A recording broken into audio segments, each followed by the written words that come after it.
We mention their existence at this point, merely to call your attention to the fact that their power is entirely mental and operates along the lines of the higher mental transmutation under the Hermetic principle of mentalism. The universe is mental, the Kabbalion. But students and Hermetists of lesser degree than masters, the initiates and teachers, are able to freely work along the mental plane in mental transmutation. In fact, all that we call psychic phenomenon, mental influence, mental science, new thought phenomenon, etc.,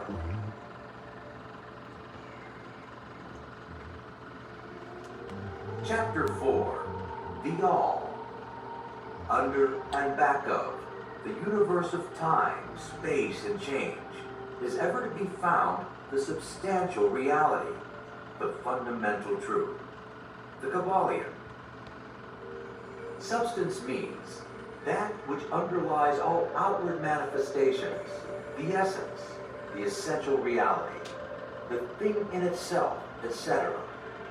Substantial means actually existing, being the essential element, being real, etc. Reality means the state of being real, true, enduring, valid, fixed, permanent, actual, etc. Under and behind all outward appearances or manifestations, there must always be a substantial reality. This is the law. Man, considering the universe, of which he is a unit, sees nothing but change in matter, forces, and mental states. He sees that nothing really is, but that everything is becoming and changing. Nothing stands still.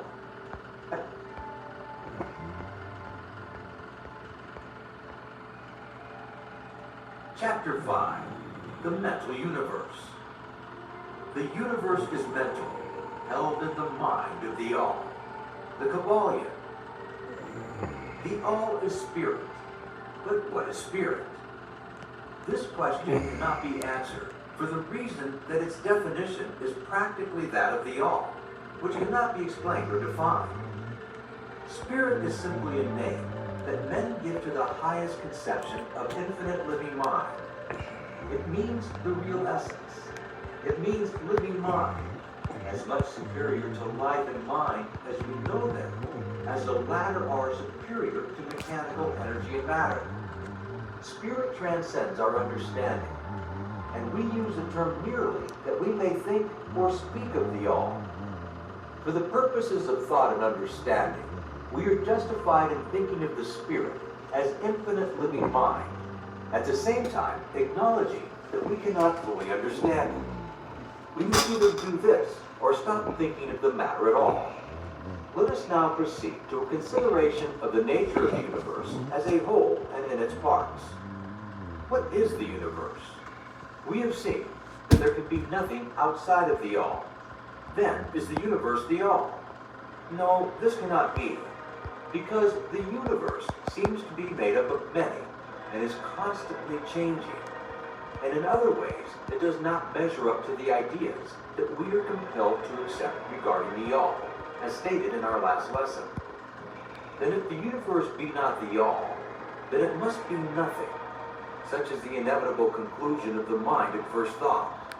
But this will not satisfy the question, for we are sensible of the existence of the universe.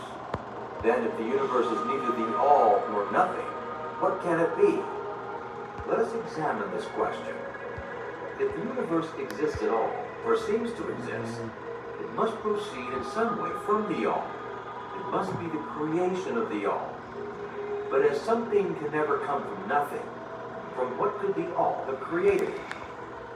Some philosophers have answered this question by saying that the All created the universe from itself, that is, from the being and substance of the All. But this will not do, for the All cannot be subtracted from, nor divided, as we have seen. And then again, if this be so, would not each particle in the universe be aware of its being the All? The All could not lose its knowledge of itself, nor actually become an atom, or blind force, or lowly living thing. Some men indeed, realizing that the All is indeed All, and also recognizing that they, the men existing, have jumped to the conclusion that they and the all were identical, and they have filled the air with shouts of, "I am God," to the amusement of the multitude and the sorrow of sages. The claim of the corpuscle that I am man would be modest in comparison. But what indeed is the universe, if it be not the all, not yet created by the all, having separated itself into fragments? What else can it be? Of what else can it be made? This is the great question. Let us examine it carefully. We find here that the principle of correspondence, see lesson 1, comes to our aid here. The old Hermetic axiom, as above, so below, may be pressed into service at this point. Let us endeavor to get a glimpse of the workings on higher planes by examining those on our own. The principle of correspondence must apply to this as well as to other problems. Let us see, on his own plane of being, how does man create? Well, first, he may create by making something out of outside materials. But this will not do, for there are no materials outside of the all with which it may create.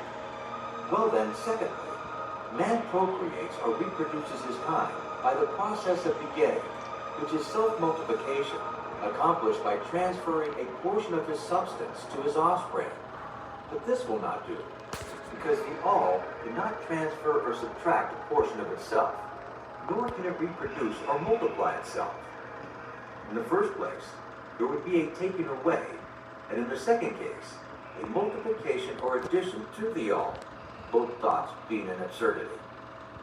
Is there a third way in which man creates? Yes, there is. He creates mentally, and in so doing, he uses no outside materials, nor does he reproduce himself, and yet his spirit pervades the mental creation. Following the principle of correspondence, we are justified in considering that the all creates the universe mentally, in a manner akin to the process whereby man creates mental images. And here is where the report of reason tallies precisely with the report of the illumined, as shown by their teachings and writings. Such are the teachings of the wise men, such was the teaching of Hermes. The all can create in no other way except mentally, without either using material, and there is none to use, or else reproducing itself, which is also impossible. There is no escape from this conclusion of the reason, which, as we have said, agrees with the highest teachings of the illumined, just as you, student, may create a universe of your own in your mentality. So does the all create universes in its own mentality. But your universe is the mental creation of a finite mind, whereas that of the all is the creation of an infinite. The two are similar in kind, but infinitely different in degree.